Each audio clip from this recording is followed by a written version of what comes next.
રાસાયણિક સંયોગીકરણના નિયમો જે છે 5 એ શીખી ગયા અને હવે નવો ટોપિક શરૂ કરીએ છીએ જે ખૂબ જ અગત્યનો ટોપિક છે અને આ ટોપિકમાં આપણે જુદા જુદા જે પરમાણ્વીય દળ, આણ્વીય દળ, સૂત્રદળની ચર્ચા કરીશું અને એક રાસાયણિક સંયોગીકરણનો નિયમ જે છે ડાલ્ટનનો પરમાણ્વીય સિદ્ધાંત એના વિશે પણ આપણે ચર્ચા કરીશું। તો આજનો ટોપિક જે છે એ આપણે શરૂ કરીએ છીએ। એમાં પહેલો જે પ્રશ્ન છે એ આ છે, ઘણીવાર પરીક્ષામાં પૂછાય છે વિદ્યાર્થી મિત્રો, પ્રશ્ન જે છે બરાબર સમજી લેજો શું છે। તો ડાલ્ટનનો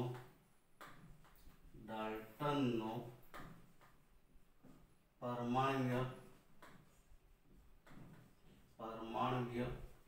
સિદ્ધાંત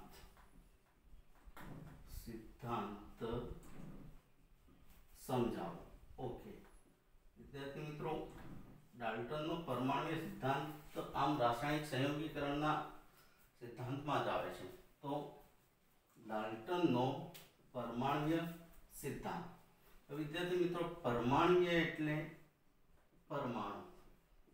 પરમાણુ જ કહેવાય। પરમાણ્વીય કો એટલે પરમાણુ, આણ્વીય એટલે અણુ। હવે આ સિદ્ધાંત જે છે એ ડાલ્ટન નામના વૈજ્ઞાનિકે આપ્યો છે, એટલે જ એને ડાલ્ટનનો પરમાણ્વીય સિદ્ધાંત કહે છે। આની અંદર શું છે, તો પહેલા આ તો બહુ જૂના સમયની વાત છે કે ભાઈ દરેક દ્રવ્ય છે ને, દરેક દ્રવ્ય એ અવિભાજ્ય પરમાણુનું બનેલું છે। આવું જૂના સમયથી ચાલ્યું આવ્યું છે અને આ વાત સાચી છે કે દરેક દ્રવ્ય અવિભાજ્ય પરમાણુનું બનેલું છે। હવે ગ્રીક ભાષા જે છે એ ગ્રીક ભાષામાં એટોમિયો શબ્દ છે, એટોમિયો। આ જે એટોમિયોનો અર્થ થાય છે ને અવિભાજ્ય, અને એટોમિયો ઉપરથી શબ્દ આવ્યો છે એટમ। એટમ શબ્દ જે છે એ એટોમિયો પરથી આવ્યો છે અને એટમનો અર્થ થાય છે પરમાણુ। એટલે પરમાણુ જે છે એ શું છે, અવિભાજ્ય, જેનું આગળ વિભાજન થઈ શકે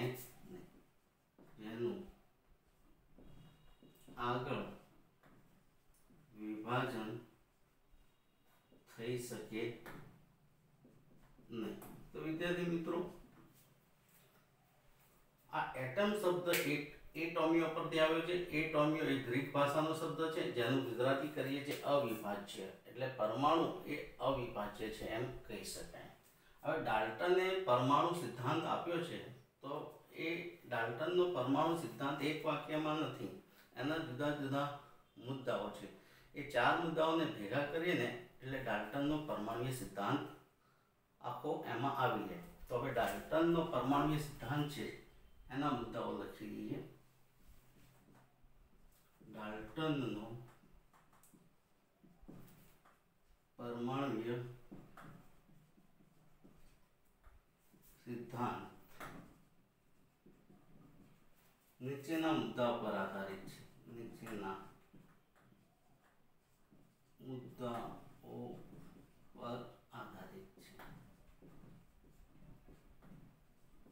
ડાલ્ટનનો પરમાણ્વીય સિદ્ધાંત છે એના મુખ્ય મુદ્દાઓ નીચે મુજબ છે અથવા નીચેના મુદ્દાઓ પર આધારિત છે।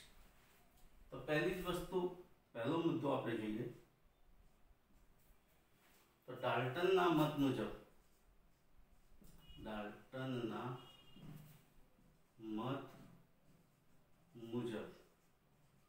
દરેક પદાર્થ અથવા દ્રવ્ય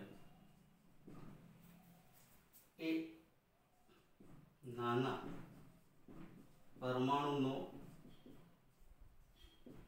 બનેલો છે।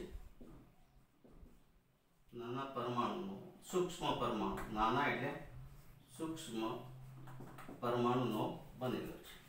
પરમાણુ અવિભાજ્ય છે.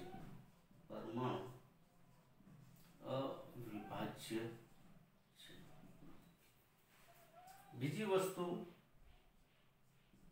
કે એક જ તત્વના પરમાણુ, એક જ તત્વના પરમાણુના દળ અને ગુણધર્મો સમાન હોય છે, પરંતુ તે અન્ય તત્વના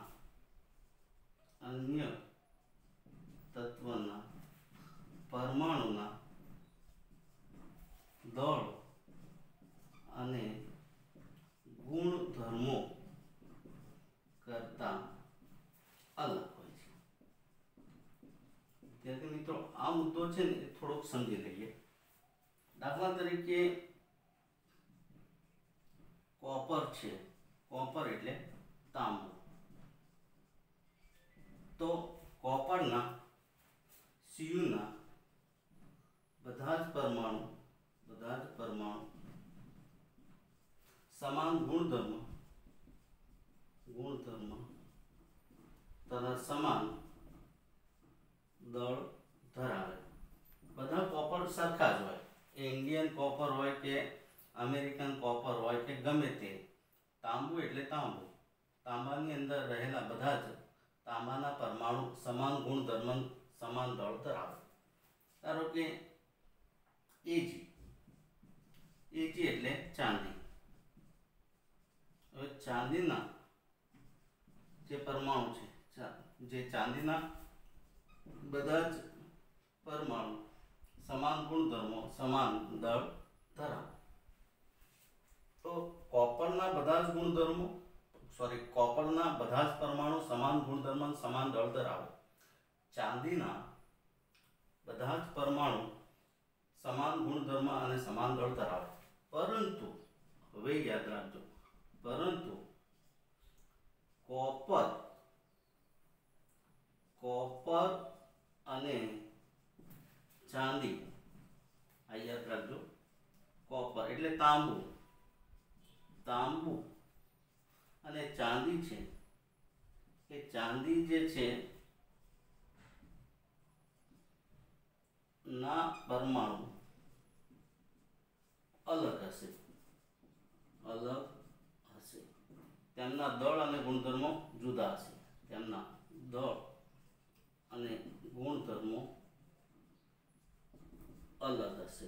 અલગ છે. ઓકે. તો બધા જ કોપર એક સરખા, બધા ચાંદી સરખા, પરંતુ કોપર અને ચાંદી કેવા હોય? અલગ અલગ. દાખલા તરીકે આપણે જોઈએ તો ઘઉંના બધા દાણા એક સરખા. બાજરી તો બાજરીના બધા દાણા એક સરખા, પણ ઘઉંનો દાણો અને બાજરીનો દાણો કેવો હશે? અલગ હશે. જેમ કબૂતર તો કબૂતર બધા એક સરખા. પોપટ બધા એક સરખા, પણ કબૂતર અને પોપટ કેવા હશે? અલગ હશે. એ રીતના આ વસ્તુ કીધી છે ડાલ્ટને. ત્રીજા મુદ્દામાં કીધું છે કે જુદા જુદા તત્વના પરમાણુઓ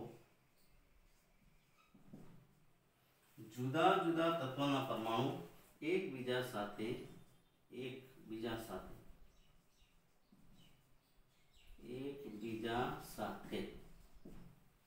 નિશ્ચિત પ્રમાણમાં જોડાઈને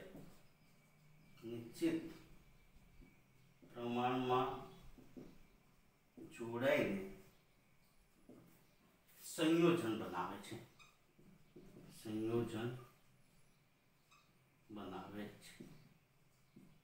સંયોજન ક્યારે બને? તો જુદા જુદા તત્વના પરમાણુ એકબીજા સાથે નિશ્ચિત પ્રમાણમાં જોડાઈને સંયોજન બનાવે છે. સંયોજનનો નાનો ભાગ એટલે અણુ કહેવાય. સંયોજનનો નાનો ભાગ એટલે અણુ. દાખલા તરીકે તરીકે H2 તત્વ અને ઓક્સિજન તત્વ આ બે જુદા જુદા તત્વો છે, એ નિશ્ચિત પ્રમાણમાં જોડાઈ ગયા અને શું બનાવી દીધું H2. તો H2O શું થયું સંયોજન. આ H2 શું હતું તત્વ, ઓક્સિજન શું હતું તત્વ. હવે હાઇડ્રોજન અને ઓક્સિજન એ નિશ્ચિત પ્રમાણમાં જોડાઈ પાણી જેવું સંયોજન બનાવે છે. ડાલ્ટનના પરમાણુ સિદ્ધાંતનો છેલ્લો મુદ્દો ચોથો, રાસાયણિક પ્રક્રિયા દરમિયાન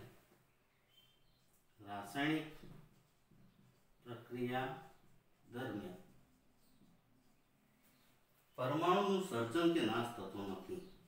પરમાણુનું સર્જન કે નાશ થતો નથી. પરમાણુનું સર્જન કે નાશ થતો નથી. ફક્ત પરમાણુની ફેર ગોઠવણી થાય છે. ફક્ત પરમાણુની ફેર ગોઠવણી થાય. ફેર ગોઠવણી થાય. પરમાણુ જે છે એ પરમાણુ બનતોય નથી કે પરમાણુ નાશ પણ થતો નથી. પરમાણુનું સર્જન કે નાશ થતો નથી. ફક્ત ને ફક્ત પરમાણુની ફેર ગોઠવણી થાય છે. દાખલા તરીકે આ કાર્બન તથા ઓક્સિજન ભેગા થઈને શું બની ગયું કાર્બન ડાયોક્સાઇડ. તો અહીંયા કાર્બનનો પરમાણુ એક છે, અહીંયા કાર્બનનો પરમાણુ એક છે, અહીંયા ઓક્સિજનના પરમાણુ બે છે, અહીંયા ઓક્સિજનના પરમાણુ બે છે. તો અહીંયા કંઈ કાર્બનમાં વધારો ઘટાડો થયો ને ઓક્સિજનના પરમાણુમાં વધારો ઘટાડો થયો ને પણ ફેરફાર થઈ ગયો. અહીંયા કાર્બન ને ઓક્સિજન અલગ હતા, અહીંયા CO2 બની ગયું. ઓકે, તો વિદ્યાર્થી મિત્રો આપણે ઝડપથી ટૂંકમાં રિપીટ કરી દઈએ. ડાલ્ટનનો પરમાણુય સિદ્ધાંત સમજાવો. ડાલ્ટનનો પરમાણુય સિદ્ધાંત એટલે પરમાણુ સિદ્ધાંત. દરેક દ્રવ્ય એ અવિભાજ્ય પરમાણુનું બનેલું છે. ગ્રીક ભાષાનો શબ્દ છે એટોમિયો, જેનો અર્થ થાય છે અવિભાજ્ય. એટોમિયો પરથી એટમ શબ્દ આપ્યો છે.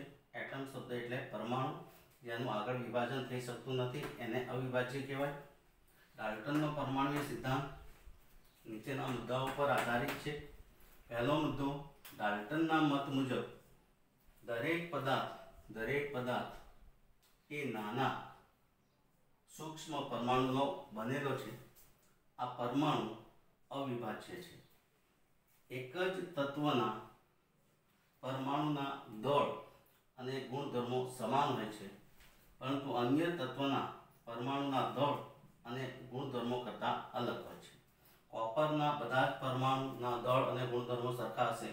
ચાંદીના બધા જ પરમાણુના ગુણધર્મો અને દળ સરખા હશે, પરંતુ કોપર અને ચાંદીના જે પરમાણુ છે એના દળ અને ગુણધર્મો અલગ હશે. ત્રીજો મુદ્દો, જુદા જુદા તત્વોના પરમાણુ એકબીજા સાથે નિશ્ચિત પ્રમાણમાં જોડાય અને સંયોજન બનાવે છે. સંયોજનનો નાનામાં નાનો ભાગ એટલે અણુ કહેવાય છે. દાખલા તરીકે હાઇડ્રોજન તત્વ અને ઓક્સિજન તત્વ નિશ્ચિત પ્રમાણમાં જોડાઈ અને પાણી આપે છે, H2O બનાવે છે. ચોથો મુદ્દો છે કે રાસાયણિક પ્રક્રિયા દરમિયાન પરમાણુનું સર્જન કે નાશ થતો નથી. ફક્ત ને ફક્ત પરમાણુની ફેર ગોઠવણી થાય છે. C+O2 CO2. ઓકે વિદ્યાર્થી મિત્રો, તો આ રીતે આપણે ડાલ્ટનનો પરમાણુય સિદ્ધાંત છે એ એના કેટલાક મુદ્દાઓ પર આધારિત હતો. એ બધા મુદ્દાઓને આપણે વિગતવાર સમજી ગયા. હવે એક નવો કોન્સેપ્ટ આવે છે અને એ છે પરમાણુય દળ. તો વિદ્યાર્થી મિત્રો, પરમાણુય દળ છે, સૂત્ર દળ છે, આણ્વીય દળ છે, મોલર દળ છે, એ બધી વસ્તુઓ અગત્યની છે. એમાં આપણે અત્યારે પરમાણુય દળ વિશે સમજીએ. પરમાણુય દળ એ ખૂબ જ અગત્યનું છે અને એનો કોન્સેપ્ટ ક્લિયર હશે તો 12માં અથવા નીટની એક્ઝામમાં પણ તમને એ ઉપયોગી થશે. તો હવે નવો મુદ્દો જે છે એ નવા મુદ્દાને આપણે સમજી લઈએ. પરમાણુય દળ.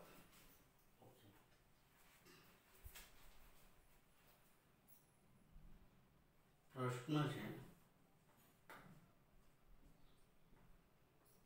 પરમાણુય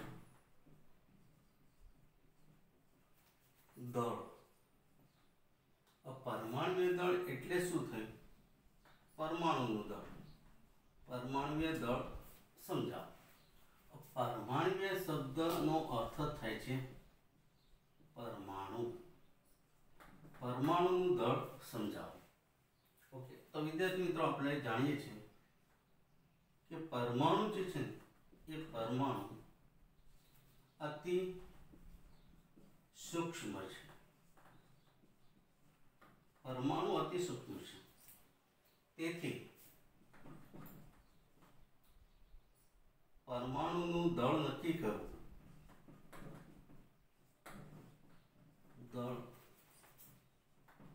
કરવું મુશ્કેલ છે. આ યાદ રાખજો. પરમાણુ અતિ સૂક્ષ્મ છે અને તેથી જ પરમાણુનું દળ એટલે કે પરમાણુનું દળ નક્કી કરવું મુશ્કેલ છે. પરંતુ આધુનિક પદ્ધતિઓ દ્વારા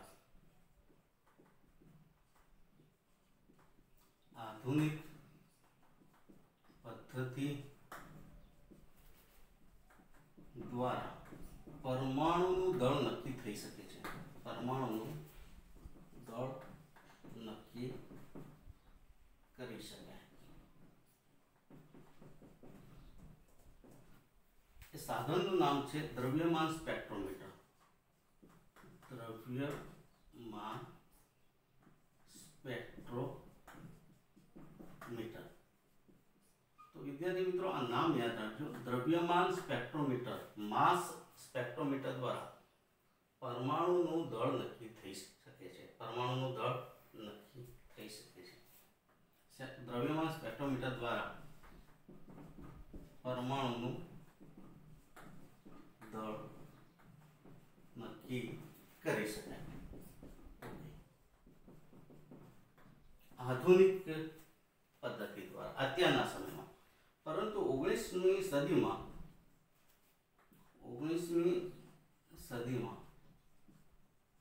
પરમાણુનું દળ નક્કી કરવા માટે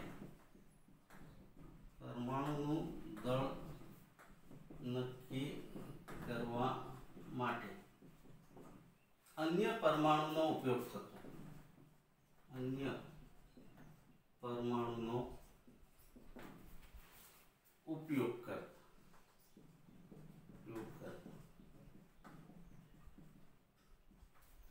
અન્ય પરમાણુ તરીકે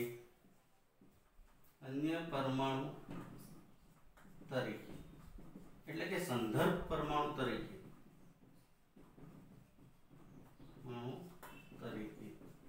હાઇડ્રોજન સૌથી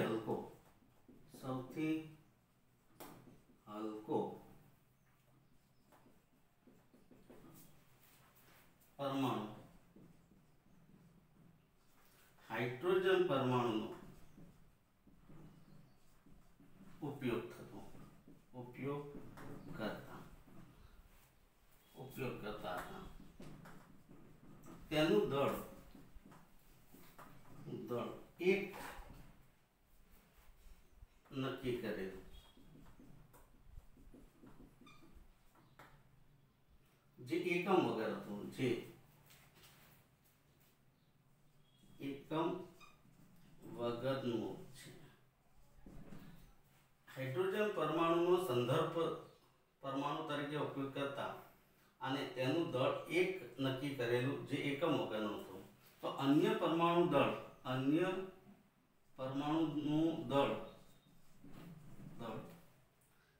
હાઇડ્રોજન પરમાણુના દળની સાપેક્ષે નક્કી થતું.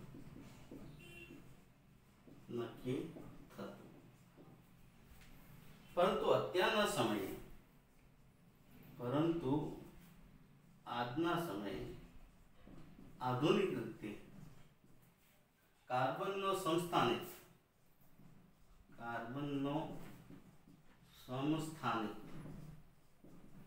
કાર્બન 12 નો ઉપયોગ કરવામાં આવે છે.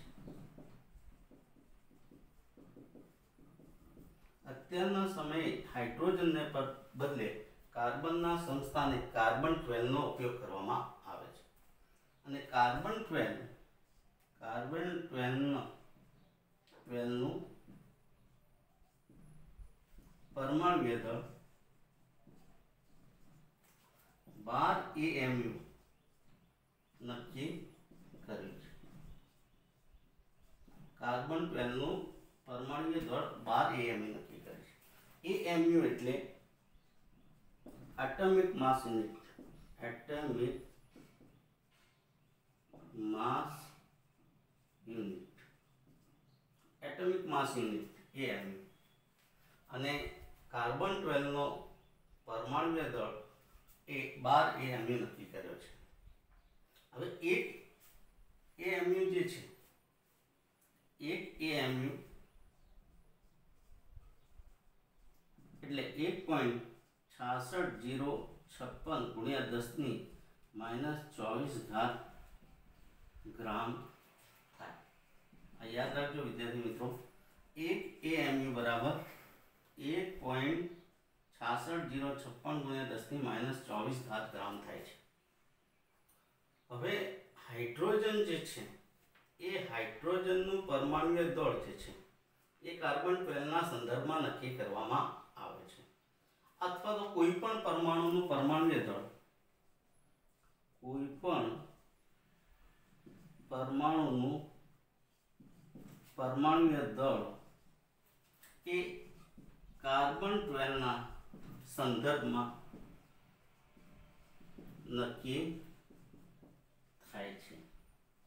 હવે એક AMU કેવી રીતના નક્કી કરવું?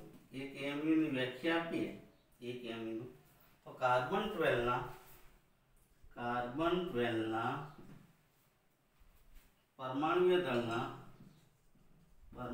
દળના 1/12 અંશને 1/12 અંશને એક AMU કહેવાય છે, કહે છે। તો વિદ્યાર્થી મિત્રો, હવે કાર્બન 12 ને ધ્યાનમાં લેવાનું છે અને કાર્બન 12 નું જે 12 AMU છે એ સંદર્ભ તરીકે લીધું છે અને કાર્બન 12ના પરમાણુના સંદર્ભમાં અન્ય તત્વનું પરમાણ્વીય દળ કેટલું હોય તો 1/12 ગણું, એટલે કે 1/12 ના સંદર્ભમાં એક AMU નક્કી થાય છે। દાખલા તરીકે હાઇડ્રોજન છે, હાઇડ્રોજનનું પરમાણ્વીય દળ દ્રવ્યમાન સ્પેક્ટ્રોમીટર વડે નક્કી કર્યું તો 1.6736 ગુણ્યા 10 - 24 ગ્રામ મળે છે। હાઇડ્રોજનનું પરમાણ્વીય દળ દ્રવ્યમાન સ્પેક્ટ્રોમીટર વડે નક્કી કર્યું તો 1.6736 ગુણ્યા 10 - 24 ગ્રામ મળે છે। હવે આપણે એને AMU માં ફેરવીએ તો ફેરવી શકાય। દાખલા તરીકે આપણે જાણીએ છીએ કે ભાઈ 1.66056 ગુણ્યા 10 - 24 ગ્રામ હોય તો કેટલા AMU? એક AMU થાય। તો અહીંયા તો કેટલા ગ્રામ છે? તો 1.6736 ગુણ્યા 10 - 24 ગ્રામ હોય તો કેટલા AMU? તો ભાગાકાર કરી દો તો 1.6736 ગુણ્યા 10 - 24 ગુણ્યા 1 AMU, અહીંયા ગ્રામ આવશે, ભાગ્યા 1.66056 ગુણ્યા 10 - 24 ગ્રામ। ગ્રામ કેન્સલ થઈ ગયા। હવે આ ભાગાકાર કરશો 10 - 24 કેન્સલ, તો એ 1.008 જેવું આવે છે। 1.008 જેવું સાદું રૂપ ડાયરેક્ટ આપી દીધું છે, 1.008 આવે છે। તો હાઇડ્રોજનનું પરમાણ્વીય દળ 1.008 AMU મળે છે હાઇડ્રોજન માટેનું પરમાણ્વીય દળ એ 1.008 AMU મળે છે। આ જ પ્રમાણે O2 નું પરમાણ્વીય દળ એ 15.995 મળે છે, 15.995 મળે છે। વિદ્યાર્થી મિત્રો, અહીંયા એક બીજું પણ એકીકૃત દળ આવે છે. એકીકૃત દળ એટલે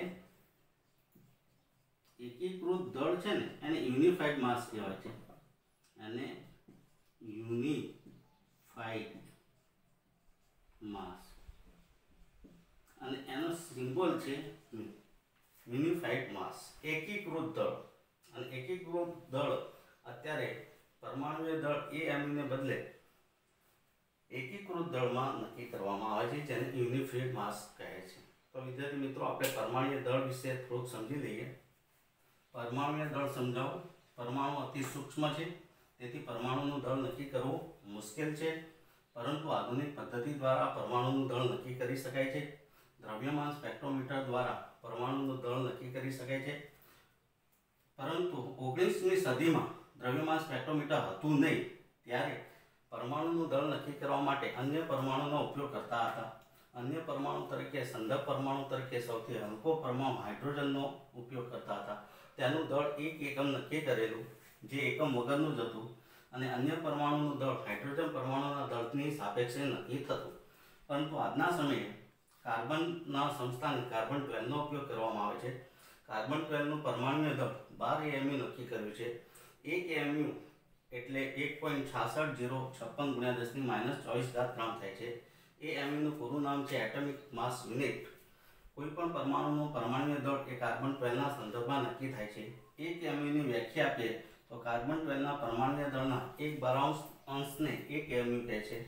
કોઈપણ તત્વનું પરમાણુય દળ કાર્બન 12ના પરમાણુય દળની સાપેક્ષમાં નક્કી થઈ શકે છે. દાખલા તરીકે હાઇડ્રોજન છે, તો હાઇડ્રોજનનું પરમાણુય દળ 1.6736 × 10⁻24 ગ્રામ છે, પરંતુ જો એને તમે AMUમાં ફેરવો તો એ 1.008 AMU આવે છે. કારણ કે 1.66056 × 10⁻24 ગ્રામ એટલે 1 AMU, તો 1.6736 × 10⁻24 ગ્રામ એટલે કેટલા? તો તમે સાદું રૂપ આપશો તો 1.008 AMU મળે છે, જે હાઇડ્રોજનનું પરમાણુય દળ છે. આ જ પ્રમાણે ઓક્સિજનનું પરમાણુય દળ નક્કી થાય છે 15.995 યુનિફાઈડ માસ. એકીકૃત દળ છે, અને એકીકૃત દળને U વડે દર્શાવવામાં આવે છે. તો વિદ્યાર્થી મિત્રો, આપણે આ રીતના પરમાણુનું પરમાણુય દળ જે છે એ પૂછાય શોર્ટ નોટ સ્વરૂપે, તો આપણે આ રીતે લખી શકીએ છીએ. ઓકે. હવે વિદ્યાર્થી મિત્રો, એક બીજું જે દળ છે એ સરેરાશ દળ છે. સરેરાશ પરમાણુય દળ, એને થોડુંક સમજી લઈએ. કારણ કે કેટલીક વખતે કેટલાક તત્વો છે ને સમસ્થાનિકો ધરાવતા હોય, તો જે તત્વો સમસ્થાનિકો ધરાવે છે એમના પરમાણુય દળ ગણતરીમાં ના લેવામાં આવે, એમના સરેરાશ પરમાણુય દળ ગણતરીમાં લેવામાં આવે. વિદ્યાર્થી મિત્રો, હવે આપણે જે સરેરાશ પરમાણુય દળ છે એ સરેરાશ પરમાણુય દળને સમજી લઈએ કે સરેરાશ પરમાણુય દળ જે છે એ સરેરાશ પરમાણુય દળ કેવી રીતના થાય. ઓકે.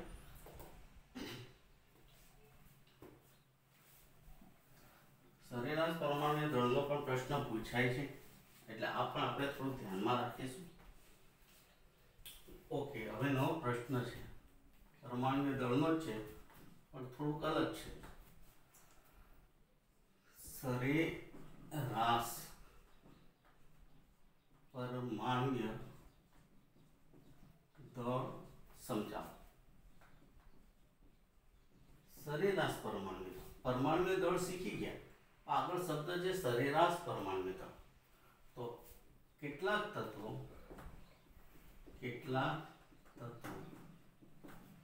સમસ્થાનિકો ધરાવે છે. કેટલાક તત્વો સમસ્થાનિકો ધરાવે છે, તેથી તેમના પરમાણુય દળ અગત્યના નથી, પરંતુ તેમના સરેરાશ પરમાણુય દળ અગત્યના છે. હવે દાખલા તરીકે કાર્બન છે, કાર્બન એટલે C. કાર્બન જે છે એના 3 સમસ્થાનિકો છે. કાર્બન એટલે સી ના 3 સમસ્થાનિક છે.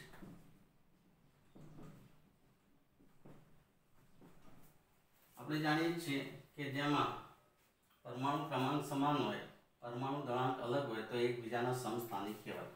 કાર્બનના 3 સમસ્થાનિક છે અને આ 3 સમસ્થાનિકને આપણે જોઈએ તો કાર્બન 12, કાર્બન 13 અને કાર્બન 14 આ 3 સમસ્થાનિક છે.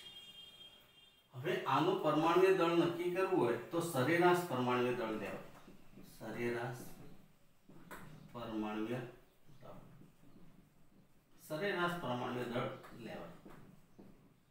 એ કેવી રીતના નક્કી થાય તો એના માટે પ્રચુર માત્રામાં ટકા અને એનું પરમાણુય દળ છે એ જાણવું જરૂરી બને છે. તો આપણે અહીંયા કાર્બનનો સમસ્થાનિક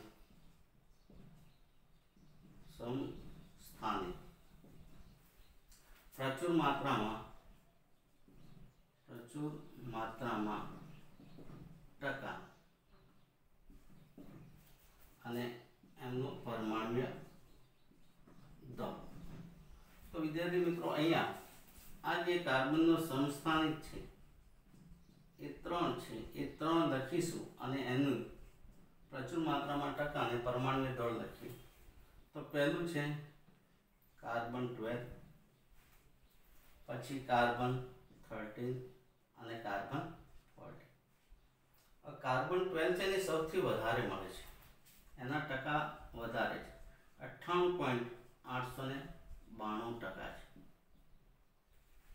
કાર્બન 13 થોડોક ઓછો મળે છે, 1.108%.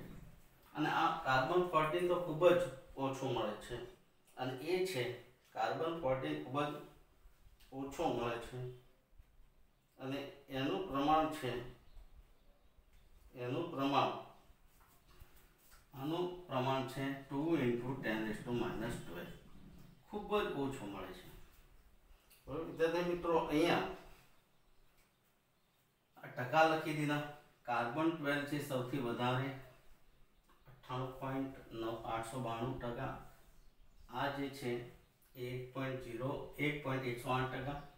કાર્બન 14 છે 2 × 10⁻12, ખૂબ જ ઓછા પ્રમાણ. આનું દળ છે 12, આનું છે 13.00335 યુનિટ માસમાં છે. આ એકીકૃત દળ છે. આમાં 14.00317 આ બધા યુનિટ માસ આવે, યુ. ઓકે.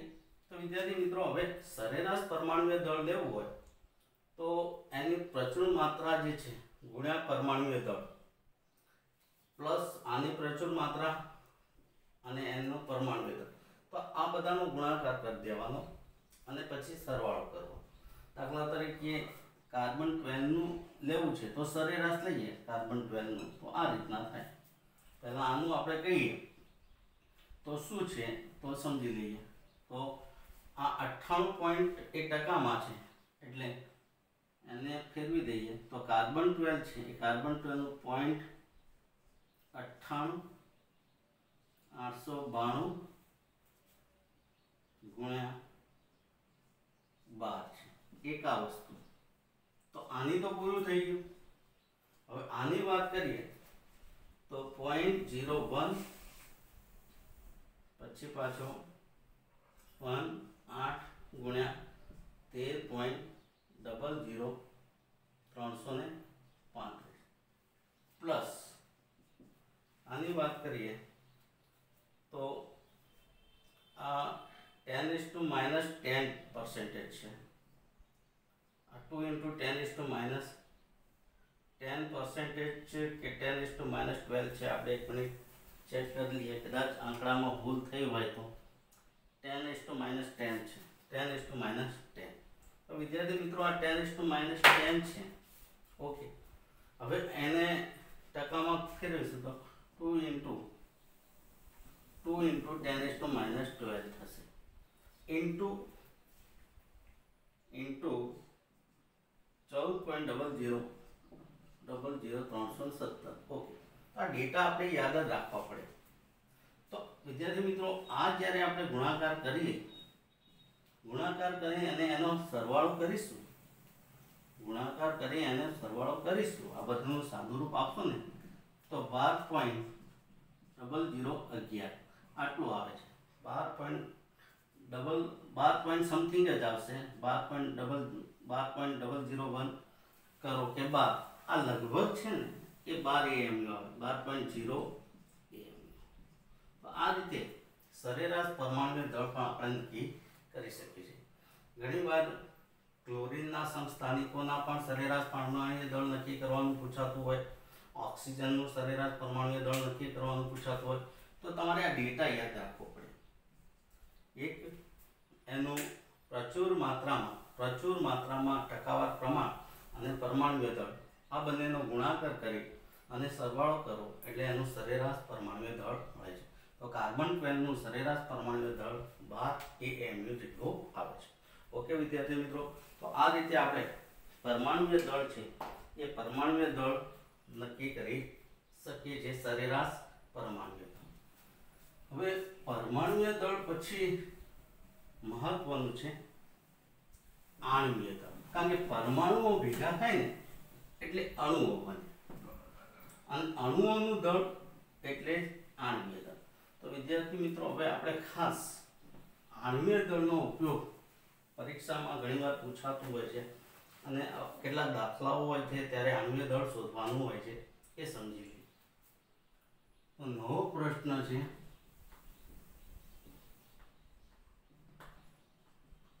આણ્વીય દળ. આણ્વીય દળ એટલે અણુનું દળ. તમે વિચારો છો કે પરમાણુઓ જોડાઈને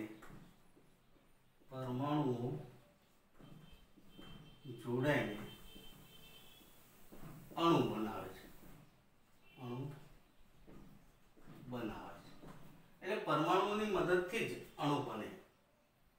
એટલે આણ્વીય દળ છે એ આણ્વીય દળ શું છે? તો આણ્વીય દળ બરાબર અણુમાં રહેલા બધા જ પરમાણુના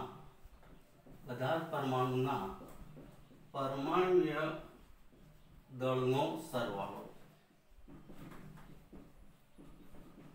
એટલે આણ્વીય દળ કહેવાય. આણ્વીય દળ એટલે પરમાણુના પરમાણ્વીય દળનો સરવાળો. અણુમાં રહેલા જે પરમાણુ છે એ બધા જ પરમાણુના પરમાણ્વીય દળનો સરવાળો કરો એટલે શું બને? આણ્વીય દળ. દાખલા તરીકે ઉદાહરણ આપી સમજાવીએ. H2O નું આણ્વીય દળ. આમાં કેટલા છે પરમાણુ? તો એક હાઇડ્રોજન પરમાણુ છે વત્તા ઓક્સિજન પરમાણુ. આ બે પરમાણુ ખરે, પણ હાઇડ્રોજન કેટલા છે? તો 2. તો 2 હાઇડ્રોજન. ઓક્સિજન કેટલા છે? 1. તો 1 ઓક્સિજન. હવે આપણને ખબર છે કે હાઇડ્રોજનનું કેટલું છે? 1. ઓક્સિજનનું કેટલું છે? 100. તો કેટલું થયું? 2 એકા 2 અને 16 એકા 16. તો કેટલું થયું? 18 AM. આવી રીતે પાણીનું આણ્વીય દળ નક્કી થઈ શક્યું. આપણે મોટો અણુ લઈએ, આ અણુ થયો એટલે આ આણ્વીય દળ થયું. આણ્વીય દળ. વિદ્યાર્થી મિત્રો, આપણે મોટો અણુ લઈએ, ગ્લુકોઝ. ધારો કે ગ્લુકોઝ. તો ગ્લુકોઝ શું છે? C6H12O6. તો આમાં કયા કયા પરમાણુ છે? કાર્બન છે, બીજો હાઇડ્રોજન છે અને ત્રીજો ઓક્સિજન છે. આ 3 છે: કાર્બન, હાઇડ્રોજન, ઓક્સિજન. પણ કાર્બન કેટલા છે? 6. હાઇડ્રોજન કેટલા છે? 12. ઓક્સિજન કેટલા છે? 6. ઓકે. હવે આપણે પરમાણુ દળ તો નક્કી કરેલું છે, આનું 12, હાઇડ્રોજનનું 1, ઓક્સિજનનું 16. હવે આ 12 છે 72, 12 એકા 12 અને 16 છે 96. તો વિદ્યાર્થી મિત્રો, આ કરશો તો 180 ગ્રામ પ્રતિ મોલ અથવા AMU મળશે. આટલું મળે આણ્વીયતા. તમે કોઈ પણ લઈ શકો. દાખલા તરીકે આ H2SO4 હોય, કાર્બન ડાયોક્સાઇડ હોય, કોઈ પણ અણુ લઈ શકીએ. આપણે એક ઉદાહરણ લઈએ, માની લો કે CO2, કાર્બન ડાયોક્સાઇડ. તો આમાં કેટલા છે? કાર્બન વત્તા ઓક્સિજન. તો કાર્બન 1 છે તો 1, ઓક્સિજન 2 છે તો 2. તો કાર્બનનું કેટલું હતું? 12. ઓક્સિજનનું કેટલું હતું? 16. તો 1 ગુણ્યા 12 એટલે 12 અને 16 દુ 32 એટલે 44 ગ્રામ પ્રતિ મોલ. તો વિદ્યાર્થી મિત્રો, આ રીતના તમે કોઈ પણ અણુ હોય, કોઈ પણ અણુનું આણ્વીય દળ ઇઝીલી નક્કી કરી શકો છો. તમે ટેક્સ્ટની અંદર ગમે તે આપેલું હોય, H2SO4 હોય, HNO3 હોય કે પછી સુક્રોઝ C12H22O11 ગમે તે હોઈ શકે, તો તમે પરમાણુય દળનો સરવાળો કરશો તો અણુનું આણ્વીય દળ મળી શકે છે. તો વિદ્યાર્થી મિત્રો, આપણે પરમાણુય દળ શીખી ગયા, આણ્વીય દળ શીખી ગયા. હવે જે આવે છે એ ખૂબ જ અગત્યનો જે સૂત્ર એ સમજી લઈએ. તો જ્યારે આ છેલ્લો ટોપિક છે મોલર દળ છે એ આપણે બીજા લેક્ચરમાં જોઈશું. અત્યારે હાલ આપણે સૂત્ર દળ જોઈ લઈએ. તો આપણે પરમાણુય દળ જોયું, આણ્વીય દળ જોયું, સૂત્ર દળ જોઈશું, સરેરાશ પરમાણુય દળ પણ જોયું. સૂત્ર દળ સમજી લઈએ. પ્રશ્ન છે સૂત્ર દળ સમજાવો. હવે વિદ્યાર્થી મિત્રો, આ થોડુંક સમજવાનું છે કે ભાઈ ઘન પદાર્થ છે ને, ઘન પદાર્થ એ આયનીય ઘન પણ હોય, આયનીય ઘન, અને બીજું આણ્વીય ઘન પણ હોય, આણ્વીય ઘન. તો આની અંદર શું હશે? આયન હોય, આયન એ ધન આયન અને ઋણ આયન. અને આણ્વીય ઘનમાં શું હશે? અણુ. એટલે ઘટક કણો જે છે, આ ઘટક કણો થયા. હવે NaCl જેવો આયનીય ઘન છે, NaCl જેવા આયનીય ઘનમાં સ્વતંત્ર અણુ અસ્તિત્વ ધરાવતો નથી. સ્વતંત્ર અણુ અસ્તિત્વ ધરાવતો નથી, પરંતુ તેમાં ધન આયન તરીકે Na પ્લસ એટલે કે સોડિયમ તથા ઋણ આયન તરીકે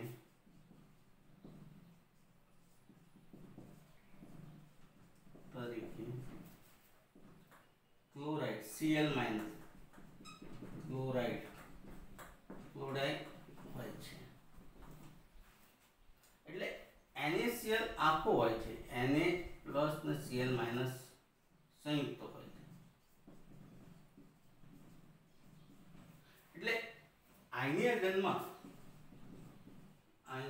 ઘનમાં અણુસૂત્ર બદલે અણુસૂત્ર જે છે, આયનીય ઘનમાં અણુભાર છે, અણુભાર એટલે આણ્વીય દળ અગત્યનું નથી, પરંતુ સૂત્ર દળ મહત્વનું છે. સૂત્ર દળ મહત્વનું છે. હવે આપણે જાણીએ છીએ કે આ રીતના એક ધન આયન, પછી ઋણ આયન, ધન આયન, ઋણ આયન, પછી ઋણ આયન, ધન આયન, ઋણ આયન, ધન આયન, ફરી પાછું ધન આયન, ઋણ આયન, ધન આયન, ઋણ આયન, ઋણ આયન, ધન આયન, ઋણ આયન, ધન આયન. અહીંયા પ્લસ છે ને એ પ્લસ Na છે, Na પ્લસ છે, અને માઇનસ છે ને Cl માઇનસ છે. આ કદમાં નાનો હોય અને આ કદમાં મોટો હોય. ઋણ આયન હંમેશા કદમાં મોટો હોય, ધન આયન કદમાં હંમેશા નાનો હોય. આવી રીતના આખું રચના થયા જ કરતી હોય છે.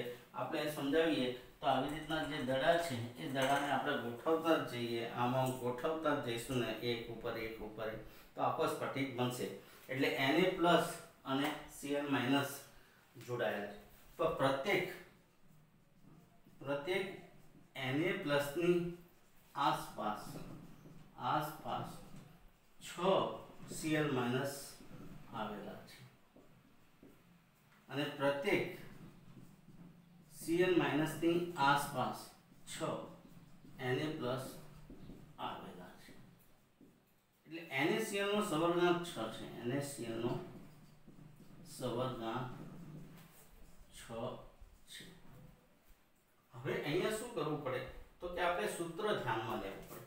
તો એકાકી સ્પીસીસ તો અસ્તિત્વ ધરાવતો નથી, તો NaCl માં Na+ નું જે દળ છે પરમાણુય દળ પ્લસ Cl માઇનસ નું પરમાણુય દળ એ લેવામાં આવે। Na+ નું પરમાણુય દળ છે 23.0 અને આનું છે 35.5, એટલે સરવાળો કરીશું તો 58.5 આ જે NaCl નું દળ મળે પણ એ દળ કેવું હશે? સૂત્ર દળ। તો વિદ્યાર્થી મિત્રો આ 58.5 છે આણ્વીય દળ કહેવાશે નહીં, સૂત્ર દળ કહેવાશે। ઓકે, ટૂંકમાં સમજી લઈએ। પ્રશ્ન કે સૂત્ર દળ સમજાવો। જ્યારે કોઈ ઘન પદાર્થ એ આયનીય ઘન હોય કે આણ્વીય ઘન હોય ત્યારે એમાં ફેરફાર હોય છે। આણ્વીય ઘન હોય તો અણુઓ હોય તો આણ્વીય દળ લેવાનું, તો આયનીય ઘન હોય તો આયનો હોય ત્યારે એના સૂત્ર દળને ધ્યાનમાં લેવામાં આવે છે। NaCl જેવા આયનીય ઘનમાં સ્વતંત્ર અણુ અસ્તિત્વ ધરાવતો નથી, પરંતુ તેમાં ધન આયન તરીકે Na+ તથા ઋણ આયન તરીકે Cl- કુલંબિક આકર્ષણ બળથી જોડાયેલા હોય છે। Na+ અને Cl- નું સંયુક્ત હોય છે। આયનીય ઘનમાં અણુભાર આણ્વીય દળ અગત્યનું નથી, પરંતુ સૂત્ર દળ મહત્વનું છે। આ સૂત્ર દળ મહત્વનું છે। NaCl માં એક Na+ પાછું Cl-, Na+, Cl- આવું ત્રિપરિમાણીય ગોઠવણીમાં રૂપાંતર થયા જ કરતું હોય છે, અને પ્રત્યેક Na+ ની આસપાસ 6 Cl- અને પ્રત્યેક Cl- ની આસપાસ 6 Na+ આવેલા હોય છે। NaCl નો સવર્ગાંક 6 થાય છે।